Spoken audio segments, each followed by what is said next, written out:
We're getting into our final conversation, and today the term negotiated democracy has made its way through different conversations Mariam and I have had. What is negotiated? Somebody on YouTube said some of it is forced democracy. Does Kenya really have negotiated democracy? Does it benefit the people of Kenya?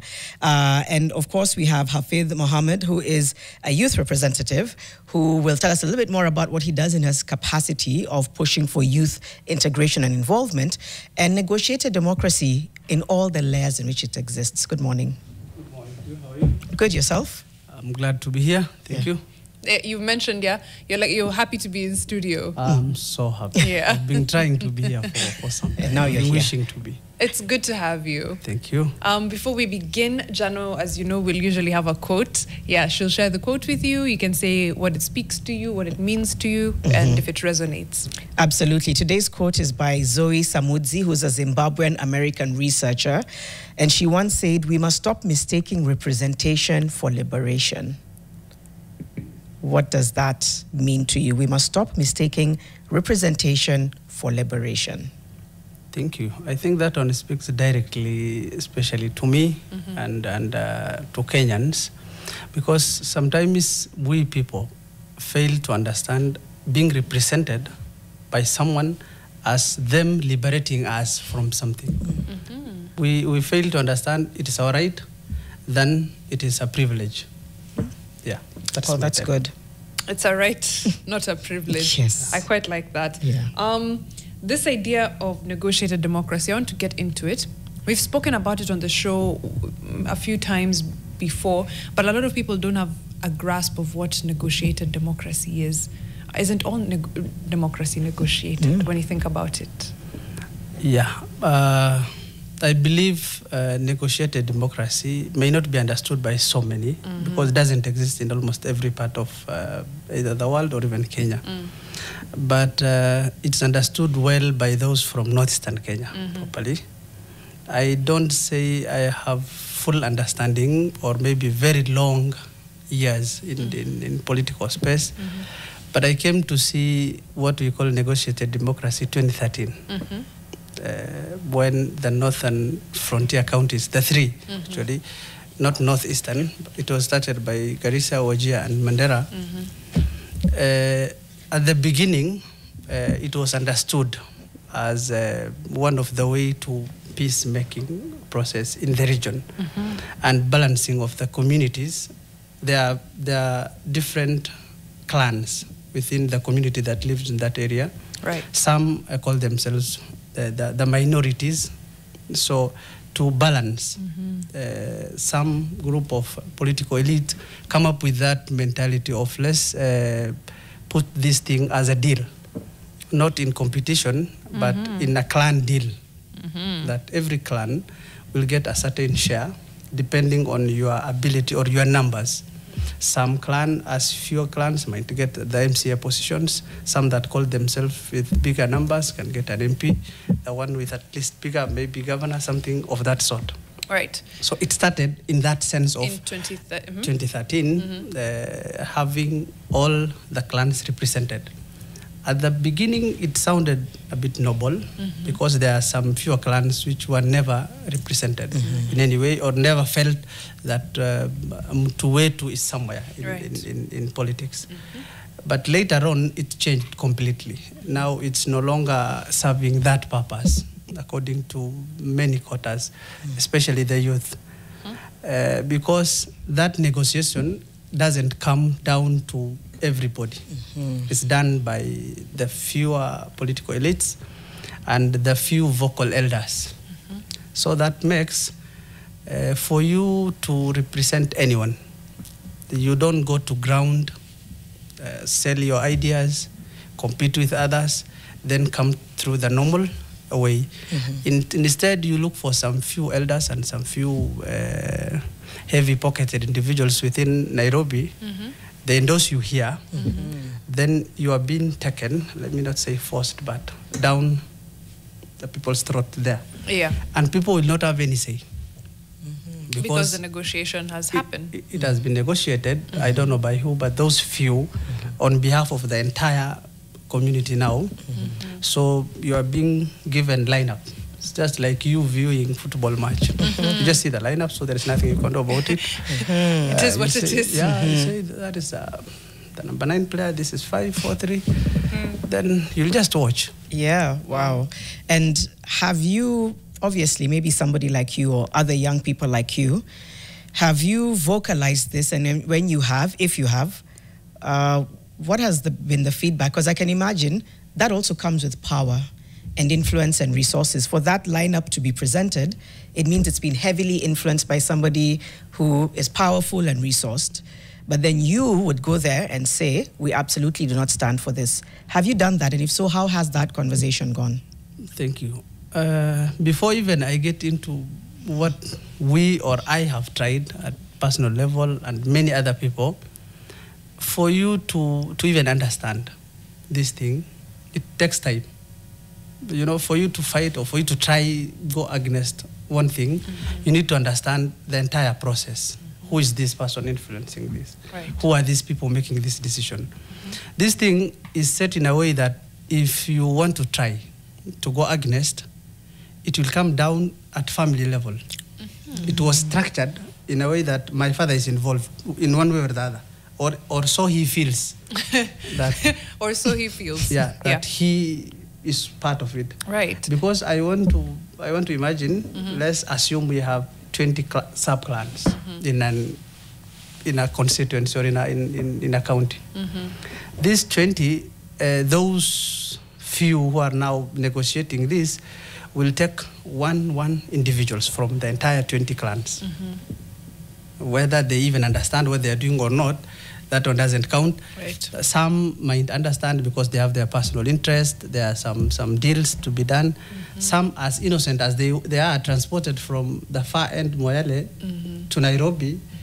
The only thing they know is after going home now we can have some few coins or some few cash here and there. Right. This person now will come home. Now that's my father, okay? He has been taken from He's Moyale been taken from Moyale up to Nairobi. He slept in a very nice hotel. 1, 2, 3. He was being promised a BCD. Or what he don't even know. Now he comes home. Right.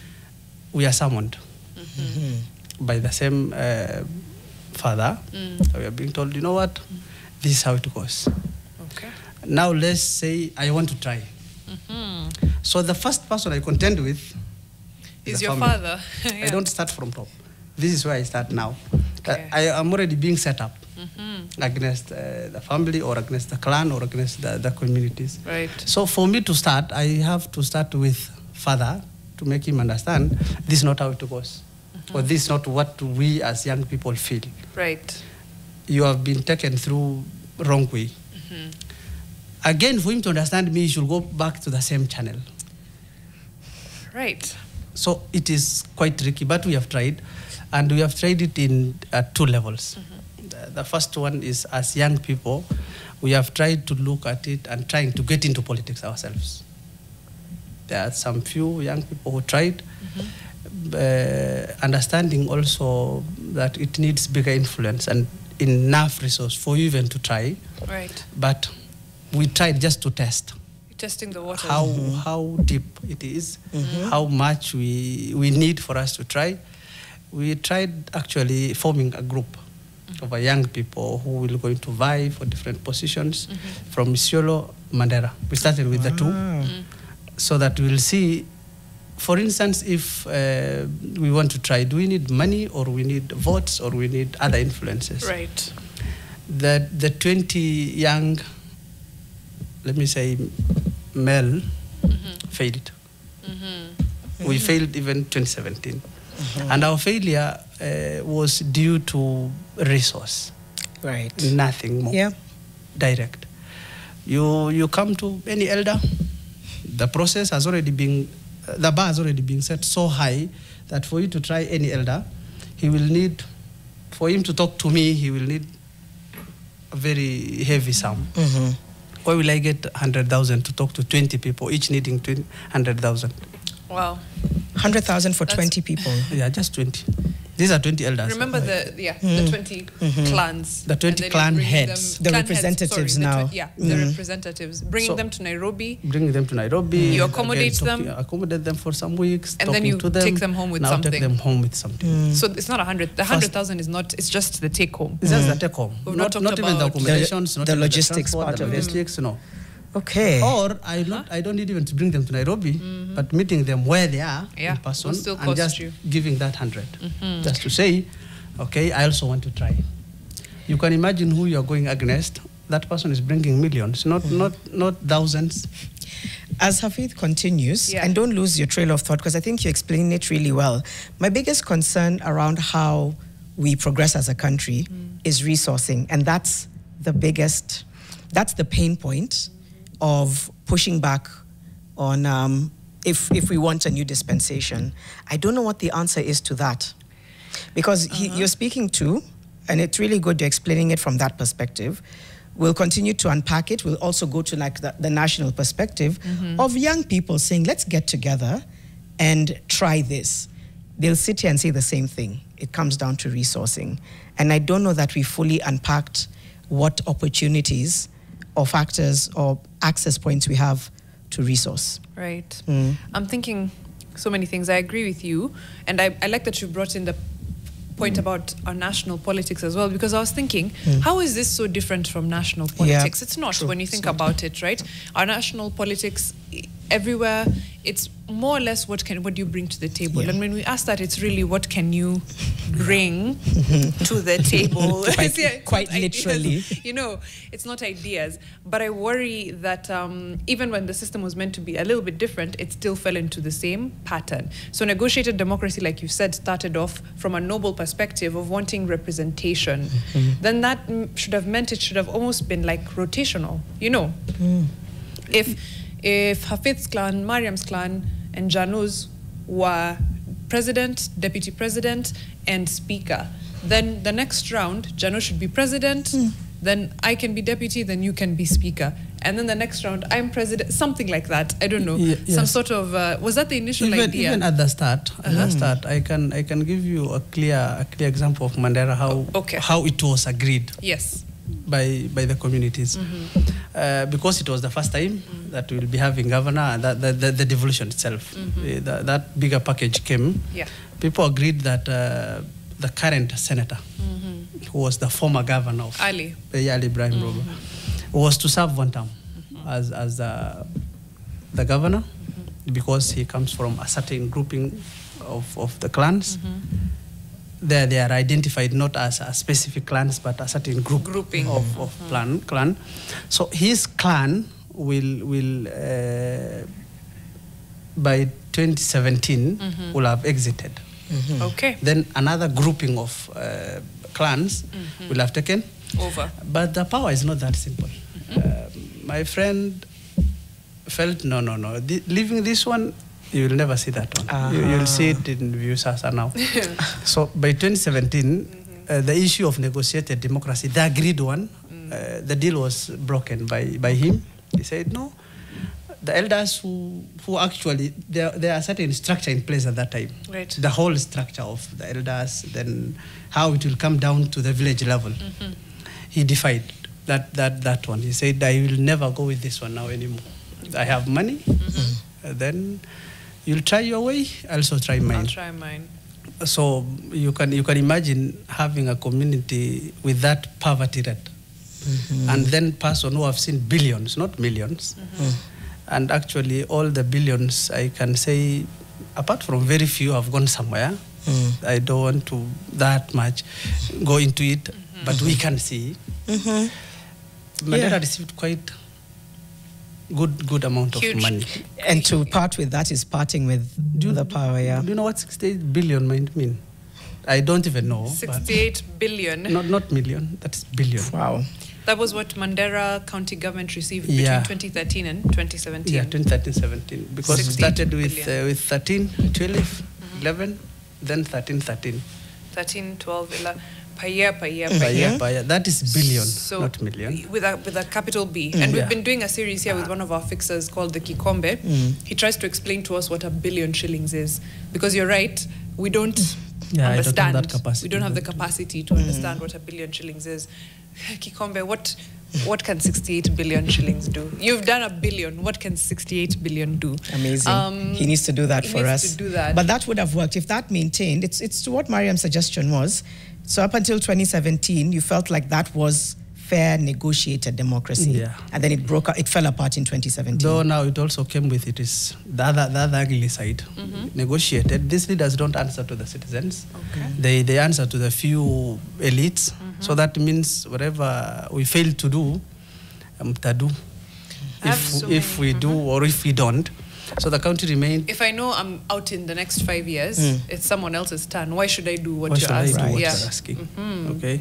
And actually, you never sold your idea to us. Yeah. We don't even know what you wanted to do for us. Because I don't think we have seen a clear manifesto of the then entire Jubilee team from that county. You can't track or pin any point and say, you said we'll have 10 roads. You said you'll have a certain number of hospitals, a certain number of balls. We haven't even seen. You were just in the right clan at the right time. Yeah, so people are overwhelmed, enjoying so much that every clan was represented. But by 2017, if you are to go back and now ask, we had 68 billion years. Do you have any tarmac road in entire Mandera County? No. Then you're telling me the entire Mandera County doesn't have tarmac roads? By 2017. Oh, by 2017. Okay. Even now, it has only less than 200 kilometers between Elwak and Ramu. There is no all other 6 sub-counties. The other 5. Yeah, that is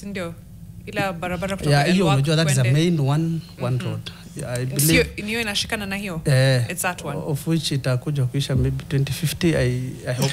I want to believe itaisha before. Umesema 2050. He said, yeah. Okay, 2050. Yo, barabara, I've been hearing since 2007. Yeah. Yeah, we've talked about that road before. That barabara has been in the works for a long time.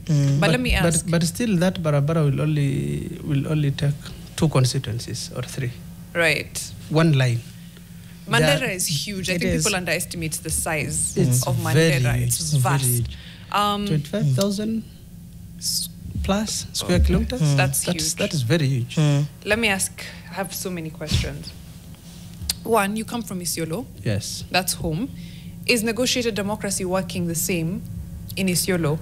Because I think of Isiolo as being a bit more cosmopolitan than Mandera or Wajir or Garissa. So is negotiated democracy working the same there? In Isiolo, it's even more confusing than in Mandera. You know, Mandera, at least you can say this is almost one family living. Yeah. Isiolo is much more cosmopolitan. So for you to bring almost all the 43 tribes of Kenya into one block and say, you people will have, and to make it even extremely hard, Isiolo is very small. It has only 2 constituencies. So you'll have 2 MPs against 43 clans. You'll know where to place who. And we'll have only 10 43 clans, 2 constituencies. Yeah, we'll have only 10 elective wards, that is MCS. And the communities there now are in their numbers. So there it is a bit different from Mandera. Because you cannot say the farthest end of Isiolo, that is Siricho, a ward there, makes another 45%. So you'll have to try hard to bring everyone. But now what will come to play is also the numbers, politics of numbers, and some other games, which now for Isiolo we have transferred national kind of to Isiolo, where you will not only have the clans or the elites within Isiolo make decisions for Isiolo, but from top. The current governor was an MCA in Nairobi. The upcoming? The current governor of Isiolo was an MCA Matopeni, a majority leader in Nairobi County, right? So for him to reach there, the national politics must have played a role in it. So for you to take someone to Isiolo, you need at least some national push. Before. But at county level, we have so diverse. So at least in Isiolo, you can negotiate, but you can still fail after negotiating. It's a different... It's a different, okay. a bit confusing, but still people negotiate. Of course. Still people negotiate. It's now, I guess, what is the bargaining chip? Yeah. What are you coming to the negotiating table with? That's why we might have, you can see if the governor is from a certain, let me say the Kushite, then the deputy governor must be from the other side of Kenyans. Must be a Bantu. Yeah, must be a Bantu. You can say it. It's okay. Like we're living. Yeah. So if your governor is Somali, then your deputy must be a Bantu from somewhere, right? Whether it's in Meru, Samburu, or Turkana, it must be one of those. Okay, because Isiolo is heavily Somali and Meru. Yeah. Then you start with those two. Then you now incorporate. Then you now come to the rest. But there are words which are set completely for other communities. If you go to Oldonyiro, you can, a Somali or a Borana person can never try running that there. Because you already know you'll have very few number there. You don't try. A Meru cannot try Merti or Cherab board because we know you don't have number there. So in Isiolo, it's a different. Everybody needs one another, but at least there's some level of also negotiation. You see now, you started this with saying young people are locked out of the electoral process more or less because of the funding aspect of it. If it was just negotiated democracy, do you think it would be any different? Let me start with that. Because if it was just that we've done it the old-fashioned way, like 2013, like you said, and this is reserved for person X, this is reserved for clan X, clan Y, and then the next time we switch and it's the next people, do you think young people would have a seat at the table in that? They'll never. Okay. They'll never. Because still, even for you to be considered at that clan level, there are other things we look at. It's not merit, it's not capability, it's not your ability to lead. Still, can you? What are you bringing? Yeah. How well your account speaks. How well your account. That's the biggest deciding factor. So still, assume I'm a Borana son with my degrees and masters, whatever I can. Nimekuja kwa meza because I know we have been given an MP Isiolo North. Okay, so for me to try and say I also want, the first question those elders will ask me is, are you sure? Nikutaka tu ama you can. So kutaka you can, no problem. That is two different things. Yeah, but can you? You can speaks to now. Ukona nini? Okay. So that will definitely lock me out as a young person, because the moment I was asked, what can you afford? I'll say I have 20,000. Then I'll be told, that one, hata yozi to buy a chai venye tumekami nawe. My papers, my... Chayangami ilifika 20,000 siku gani? Ilipita kitambo. Ilipita. With inflation. inflation. But you have confidence that you can. I know that sounds like a strange question. Resources aside, as a young person and as young people, what is the biggest... There's, people will speak to insecurity, drought, maybe anecdotally from the outside in. They'll say those are the biggest issues bedeviling that region in Kenya. But as Hafidh, if today you are given the resourcing or just told go in there with your abilities, number one, when they ask can you without finances, the ability to change things, number one. Number two, what would you want to shift first and why? The biggest change you'd want to make. The biggest change I would... And why? Starting with that one. As a young person, we have been led by similar facets since I was born. You can look at the politics from that area, and you can count people on your fingers. This one, you can even anticipate the next governor, just because this person. You have been an MP 2 term, you have some few coins to bring on table, then you can make, and that's the only bargaining power this person brings. So the first thing I will have loved to see is different face, not just a face but abilities. We are in an age of innovation, technology. A person of 86 years who have grown, and maybe the biggest thing he can do is to text me on WhatsApp, is leading a group of 75% of population who will need to innovate to bring new ideas, who want to move those counties from that story we have been hearing since I was born, marginalized, I don't know what, that story to now the tech side innovation we will want to. So for us to also reach there, then there are two things. The first one is the community perspective. Has to shift. Has to shift. And that one can only be done by every young person at home. You can change, I believe you can change your father's mind. Yeah. If you want to. If you're determined enough, you can. Because he have been given that narrative for so long, and you can see very less change. Yeah. If you ask that same father, what's your problem? If you had asked him 2012, and you ask him today, you'll say same thing. Same thing, yeah. We have water, road, madawa, kuna hospital. So what has this negotiation done? Please hold the thought for the second one, because I want to come back to that in just a while. And then I also want to talk about women and women in politics in Northeastern, and of course the space in this negotiated democracy, if there is any space for women at all, right? And if we do go the other way, will we see more women representation, right? Let's talk today. But let's get back into our conversation with Hafidh. You were giving us two fixes. The first was that our mind shift, right? Yes. A mind shift must happen. That is where to begin with, from the mind, as a community, but especially the young people. Okay. We have heard, the elders have had their time. We have listened to them, we have followed their advice, and that has taken us to where we never wanted to be. Right. As a region that have or that receives that very huge amount of money, we shouldn't have, speaking of marginalization and many other things at this stage. And that can only change if now the young, innovative and capable minds get into leadership. Come together. She'd asked a very good question about women as well. And I think there can be a double power of youth and women. So tell us about what that would look like and whether this negotiated, I think you'd asked about negotiated democracy, whether that also, is there room for women? Because I think, imagine that combination of voices like yours, but also women. I think that's double power that can, I guess, overpower, but I stand to be corrected. You asked if there is a space for women in that negotiated democracy and what it could have done if they were to be considered.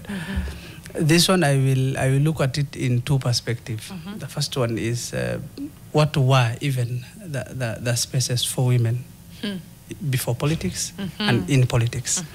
How were they perceived from that region by the community to be led by a very able minds of women? Right. This one, I can say we are not doing well because in that region, at least it's better in Isiolo because we have some, I can say two good elected ladies. But Mandera, there is not one MC. Out of the 30 elected, the 6 MPs, I think the only space now they're having is that one slot. Women rep. Women representative. And if that space were to be both gendered, I'm not even sure if they can get that one. Also, because the community had this view from that old age. I don't want to call ourselves we don't. But it has been, that's a fact, that the community has been looking at women leadership as something that's not so good. And because of two things, which are both wrong, I believe so, that's my personal view. The first one is people have that thinking of religiously women are supposed to be at home. I read somehow, I'm not that much good when it comes to, but I read. And I'm yet to identify or to see anywhere specifically or expressly they are being said you don't. No such thing. But now the other thing is also culture. Right. So we have had that mentality of the only thing they used to do is to fetch firewood, water, cook, and then the story ends there. Now coming to the issue of politics, there are those who are so confrontive even now that they can say, how can I be led by Mariam? How? A woman? That is why we have been having a shrinking space, but luckily the young ones now are trying to. Just because of time, we're about to wrap up, and I have a few questions on YouTube that I just want you to address in like 30 seconds each. There's a question here from Bakari Sagna saying, what are your views on the upcoming by-elections in Banisa constituency in Mandera?